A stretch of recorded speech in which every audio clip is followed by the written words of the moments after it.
Okay. Video రావట్లేదు. Video ఎలా ఓహో! ఇది అన్ని పెట్టుకోవడమా మనం?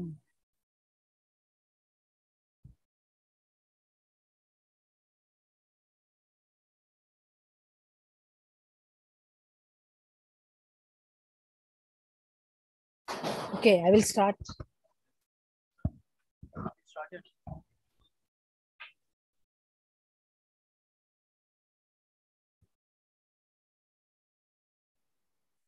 Yeah, today we are going to discuss about Unit 9, prejudice.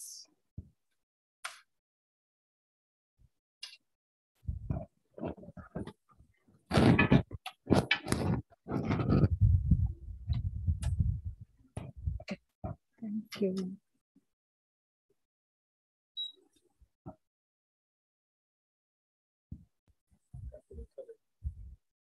Mhm.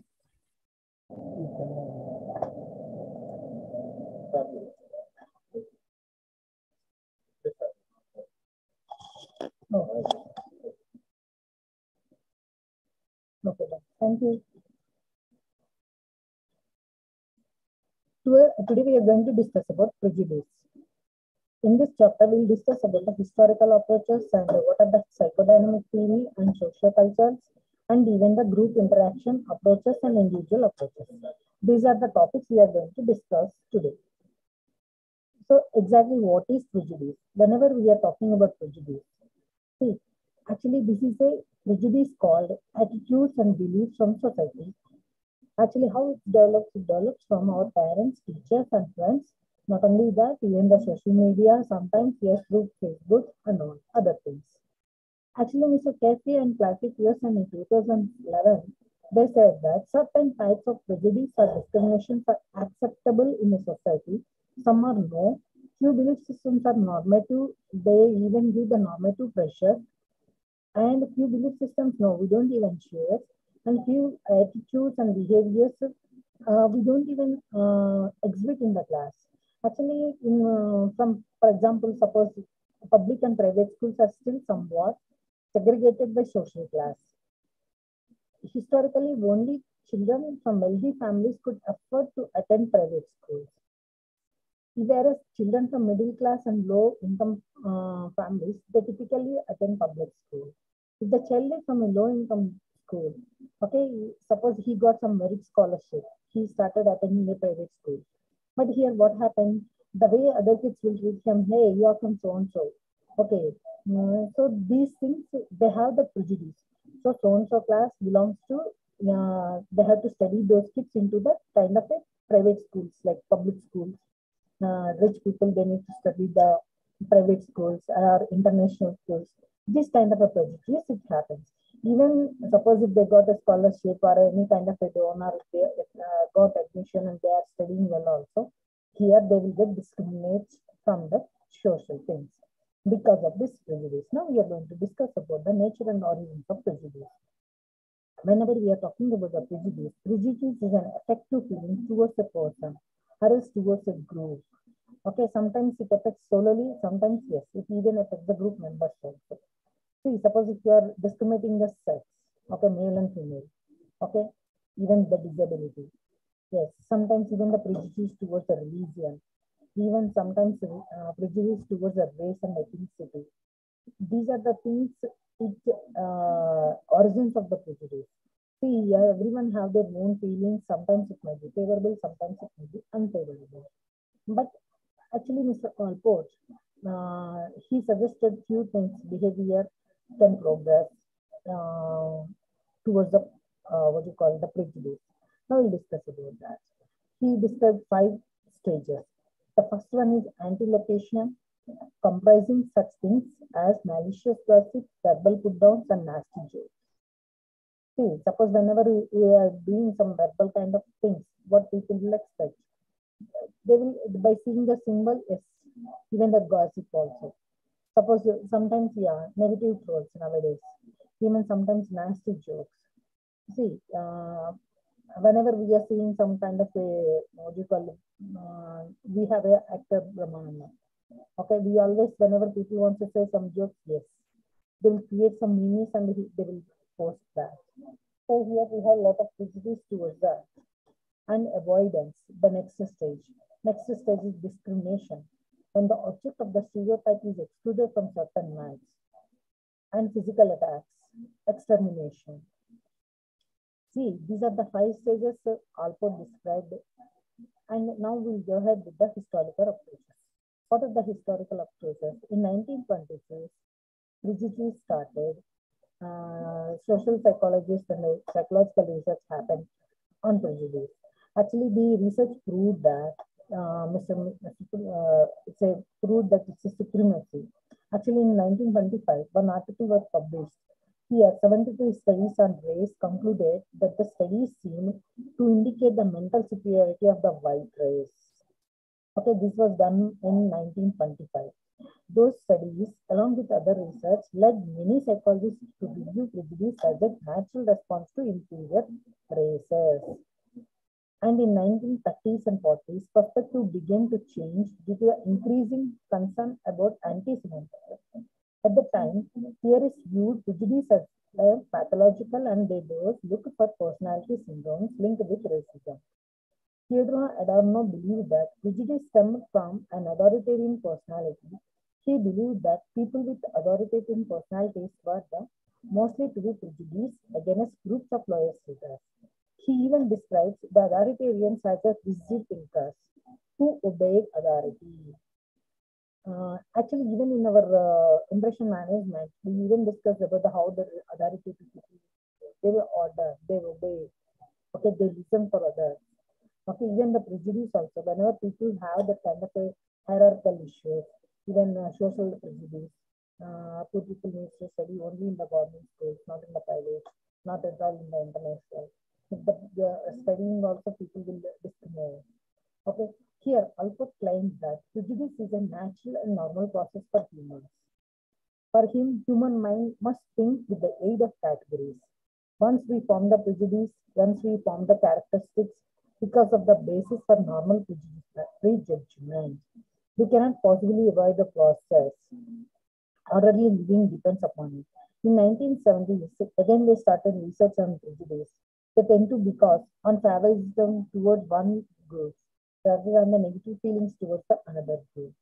Here, Mr. Marilyn Brewer prejudice, he developed it not because of outgroups or hatred, because positive emotions such as admiration, sympathy, and trust are reserved in the group. See here, what is the psychodynamic theory is talking about? Here we discuss about the scapegoat theory. What is the scapegoat theory? Here, in scapegoat theory, actually it's delivered from Freud. Okay, here people seek to displace the aggression and frustration onto substitute objects when it is impossible to express anger towards the real cause. See, suppose you got anger on your boss. Here, you can't express your anger on your boss. What you do? Whenever the people are coming back, they'll show the anger on the life partner, or else they will show the anger on what you call kids. Sometimes while driving, they will drive very speedy. This is called scapegoat theory. Whenever they want to express their anger, they are not doing. They're frustrating. They substitute with, they will replace, means they express in other manner. And the second one, in scapegoat theory, he also argued in favor of frustration, aggression hypothesis, that is, frustration causes aggression and the aggression causes frustration. Yeah, how does it work? Suppose this means the subject has entered on the path of ego defense and the scapegoating. He has entered a vicious circle in which one emotion, frustration, will cause the aggression and vice versa. See, suppose he wants to scold his boss. He can't do it. Okay, what happened? Here he got the ego this thing. He delivered very nicely and his emotion got hurted. So that leads him to frustration. Again, what is the reason for this? Aggression. Why means he wants to explain that to his boss, but he's not. Why means because of he's the boss, he is unable to deal with it. Now we'll discuss about the authoritarian personality. Psychodynamic theory treats prejudice as a personality disorder and was developed by Adorno in 1950s.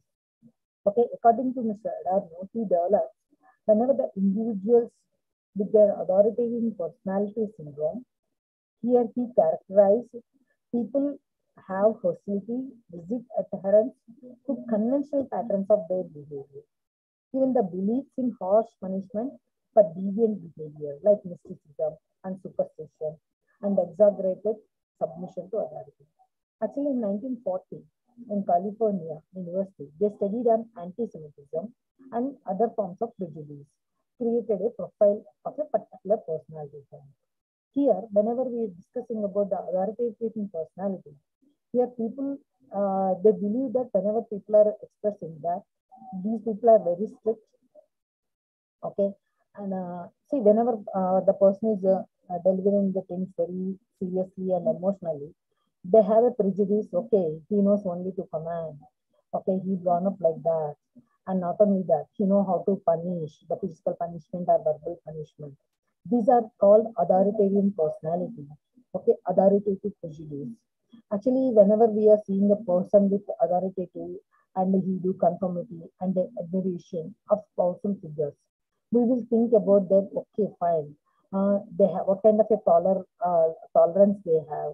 Okay, whenever these people are with us, okay, we need to keep quiet. Suppose if you are sitting beside an army officer, okay, because of him, you have some occupied mindset. He's very sick, he's so and so, so and so. Irrespective of your personality, you follow his personality. That is called authoritative personality. That's what Mr. 1940 California study. Okay, here, whatever the things we have, we created a profile based on the other person's personality. Now we'll go back and discuss about the socio-cultural origins. In socio-cultural origins, we have five things. One is the realistic group conflict theory. The other one is relative deprivation theory. Okay, and social dominance theory. In realistic, what is this realistic group conflict theory? Here, this theory argues that when the two groups are in a competition for scarce resources that threaten each other, threats create hostility and even the negative evaluation of each other. Here, prejudice, therefore, the inevitable consequences of real conflict over resources described by both the groups. Actually, prejudice can be somewhat reduced if some needs are satisfied, but never completely reduced because given scarce resources, all needs of people in both groups will not be completely satisfied. Actually, Mr. Robert Cave, he done an experiment when negative prejudice and hostility was created between two summer camps. Okay, after completion of the sports competition for small prizes, the hostility was lessened. After the two competitive camps were forced to cooperate and tasked to achieve a common goal. See, whenever we are giving a common goal to the people, okay, they always force. Here, what they will do, they don't fight for the things. They'll fight for the gifts. Means a small prizes. Suppose everyone started getting some prize, what will happen here? The hostility will be reduced. That's what this theory is taking. Next, relative deprivation theory. According to this theory, whenever people perceive themselves to be deprived relative to others, it is the perception that creates the intergroup hostility rather than the actual reality, actual relative status of the two groups. Most of the times it happens when conditions improve more slowly for one group than for another. Suppose if you started comparison with two groups, okay, the one group is doing very active. Actually most of the times in colleges they will have groups. Session A, session B, session C. Okay, depends on their ranks, yes, they will form the group. Here what happens whenever people are what you call into low mode, whenever they want to be in the next group, what they will do, they will study well and they will jump into the group. So here the competition is very high. Okay, this group have got this marks, this group got this. Okay, so this is called relative depression theory. Here what happens, actually two groups, they always try to improve their conditions, but in a slower manner. Now, whenever we are speaking about the social psychologists are fraternal deprivation and ego deprivation. What is this fraternal deprivation feeling? Actually, whenever the one group is deprived relative to another group, okay, here ego deprivation is the feeling. It starts from that other group. Here, fraternal deprivation is most closely linked with prejudice. like social protest or nationalism. And what is the social dominance theory? Actually, this theory states that whenever the group-based hierarchies happening in competition for scarcity resources, it's like a housing or employment or a dominant group create legitimizing needs to provide moral and intellectual justification for their dominant position over the other groups validated the term they claim and the limited resources. Here, legitimizing needs like hiring practices or biased merit norms or else work to maintain these prejudice practices. I'll discuss about the social learning. Actually, it always speaks about whenever the children acquire negative attitudes from others, like parents or friends, teachers. Okay, their mass media also play a role in the development of children. See, most of the kids they will learn everything from the school or their parents or the social environment, like neighbors and all. So here, this is a social learning. Nowadays, people are not most of the time they're learning from the social media, like Instagram or Facebook or anything like, or it's like a web series. Now, how we can see the manifestations? Okay, here, and Mr. Austin and Osho, they did an experiment. Here, they involved a teacher by name Jane Elliott, telling her the students are brown-eyed children were more intelligent than blue-eyed children. Here, the result of this is blue-eyed children started to do less well than the brown-eyed children who started to discriminate against the blue-eyed children. So what happening? They given that kind of thought to the teacher, but here these people took into the other way. So they started reading very well. So what happened? These people taken as granted, okay, because they are very intelligent. So here they thought that okay, fine, they are very different. Why should we do? So here one more experiment conducted by Mr. Duncan. Here, in the film, which an actor gives another actor a show in the context of a heated discussion. There were two groups. One which saw the film with black actors and which saw the film with white actors. White subjects were more inclined to classify a black man's show as violence as white man's show. Here, what happened in this situation? Fairly stable over time. Actually, these prejudices are playing very fairly, and which means that once you have a prejudice, then you will keep it. Actually, whenever the factors influencing the maintenance of prejudice, first one is stereotype. What is the stereotype? Flickering the process, reinforces and sustain the prejudice. In this, the experiment involved subjects recalling facts about a minority group. Here, the subjects found it easier to recall prejudicial points than favorable points. Whenever we are doing the polarized judgments, actually, these are the two main points. One is the stereotype, the other one is the polarized judgments in manifesto of prejudice. Here, in stereotypes are very difficult to break them one stand. This point is supported by an experiment, Mr. McCready and Sticky. Here, they showed that people have stereotypes. They do not, in general, expect everyone with the required physical, ethnic character to fit it. But here, the experiment shows that American attitude towards Germans. Here, the subjects are asked to answer all the questions. What percentage of people in the world generally are efficient extremely? Okay, here, the other subjects given the same question. But when Germans said instead of people, okay, there was a significant difference between the two groups. Germans are regarded by Americans as more efficient, more nationalistic, more scientifically minded than people in general, but less special, loving, and superstitious. But however, Germans are noted that they regard as a being 100% efficient Germans, which indicates that there is a scope in stereotype for the principle that the expectation proves the rule, and thus individual expectation to stereotype will not be regarded as someone with prejudice doing anything. Actually, here self-fulfilling prophecy is there. Here, whenever people started responding to a prejudice with action, okay, here they reinforce the prejudice. Actually, one experiment was done by Mr. Nathan Ban.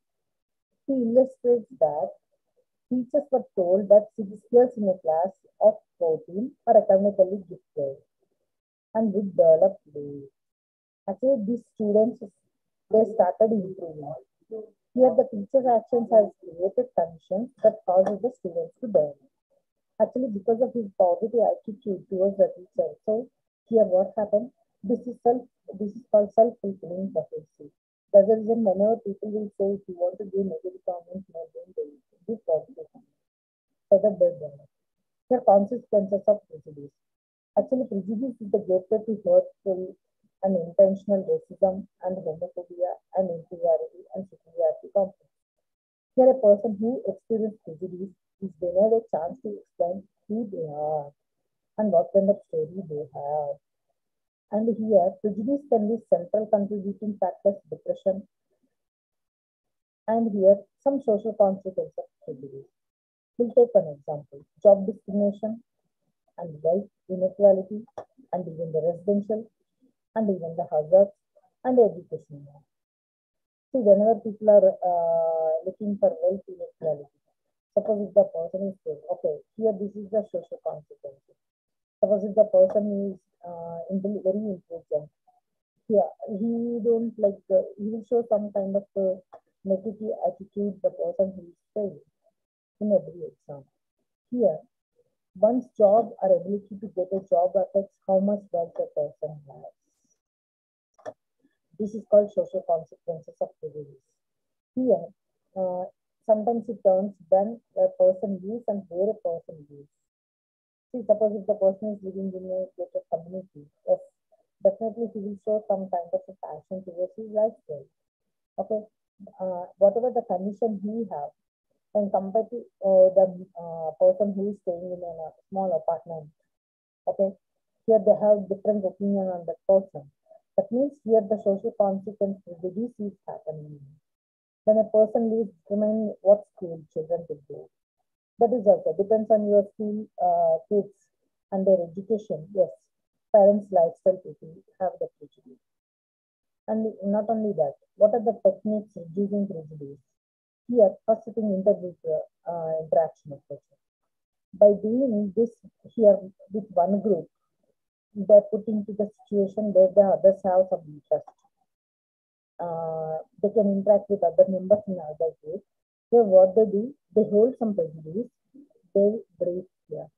And here some group absorb prejudice towards the people from G group. Or vice versa, same thing happens.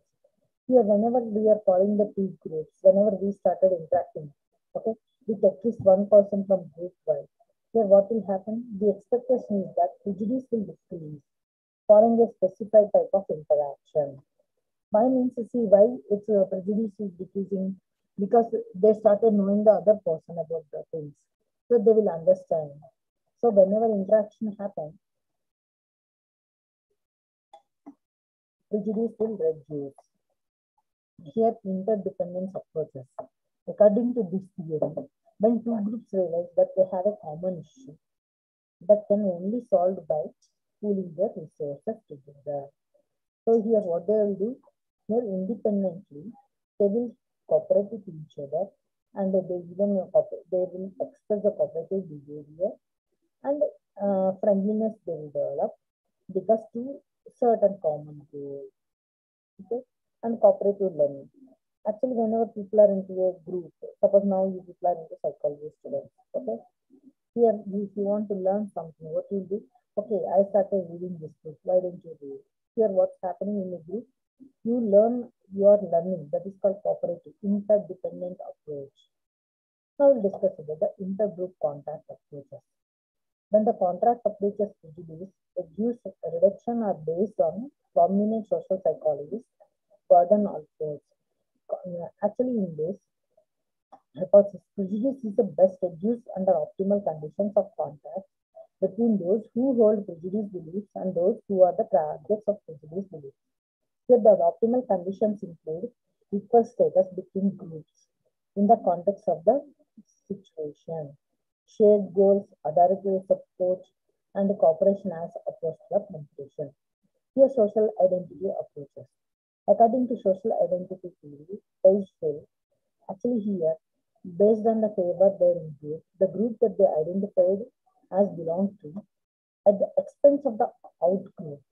The group that they don't identify with, social identity based approaches to prejudice reduction attempt to make a particular group biased identity, such as race or gender, are less salient to individuals from the different groups by emphasizing alternative ways of categorizing. Integrated model. In these models, we acknowledge the coexistence of the separate groups based on their identities with a common group identity.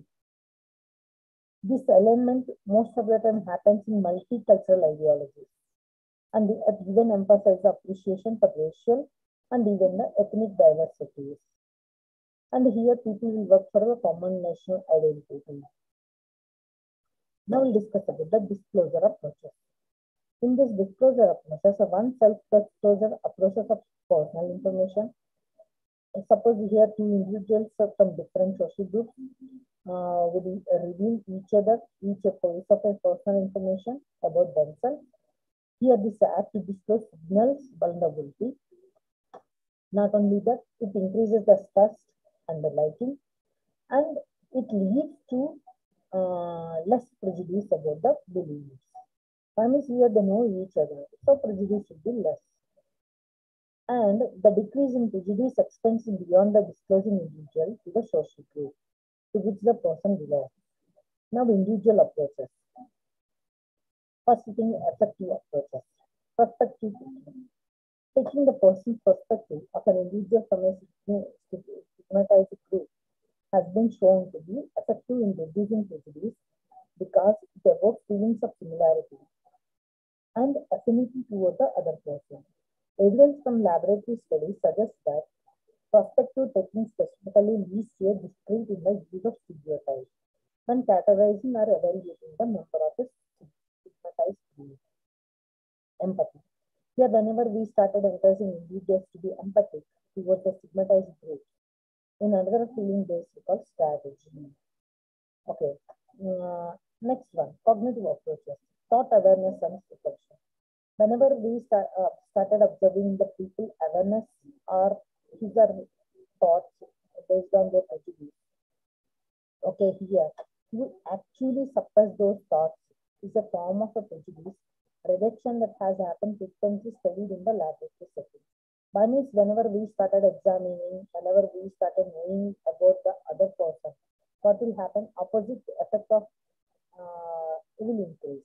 Here we can create the thought and we can address the things. So prejudice will calm down. Next, attitude reconditioning. There are several strategies that attempt to recondition or retain the implicit prejudice attitude. One is the classical conditioning, the other one is the situational attribution training. And in classical conditioning, the representation of a stigmatized group in with positive images or positive words. In a situational attribution training, here we train based on the ultimate attribution error. Okay, we already discussed about the attribution errors in the previous class. Actually, what happens here, it reduces the implicit prejudice by getting people to focus on a situational explanation, okay, for their negative behavior, or is it their stigmatized group.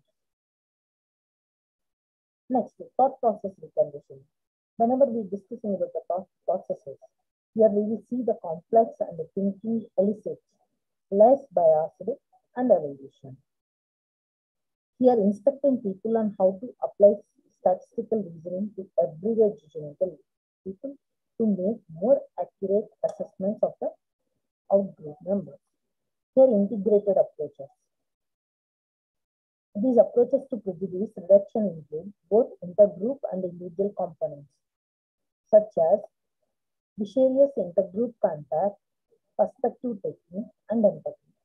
Actually, in many of these integrated approaches involve some form of entertainment. After cooperative learning, entertainment-based interventions called second most popular PTDs. Yeah, here reading interventions. Suppose whenever we started reading interventions, actually mostly happens like schools and last average of 5 years. They attempt to influence prejudice beliefs through the engaging of stories. Often these stories highlight positive interaction between the children who are similar to those receiving the intervention and children who differ from those receiving the membership of stigmatized. Yeah, this is all about your prejudice techniques and using the prejudice. Suppose if you want to change the people mindset in schools, yeah, we can do that kind of stories to them. No concepts of stereotype and discrimination. One is the concept of stereotype. Actually, this theory is proposed by Mihirkan and Mitchell 1996. Stereotype always refers typical picture that comes to your mind when thinking about particular social group. Here, individual stereotypes. Attribution based on people names. This was done by Master Matt David in 1973. It involves giving teachers essays to grade with false names. Next, the physical appearance. There is also bias of individual stereotyping. An experimentally Gibbons et al. 1967 showed that people are willing to infer personality traits. That's group stereotype. Actually, this one was done by Mr. Taj and Bradley in 1932. They developed a technique for studying ethnic stereotypes. Okay, in 1933, they study on Princeton students found that prejudice towards a certain ethnic group, there was less prejudice than the experiment was repeated. Whenever we are repeating the things, what will happen, we can understand better. So whenever we started understanding better, yes, prejudice will come down, will reduce it. Social structure and stereotypes. Stereotypes cannot only promote discrimination by systematically influencing perception and interpretation and judgments, but they also rise from the reinforced by the discrimination and cultural stereotypes. Tend to spread both cognitive and social reason. Okay, fine. Yeah, I'll wind up my session. It's almost completed. Yes. Thank you.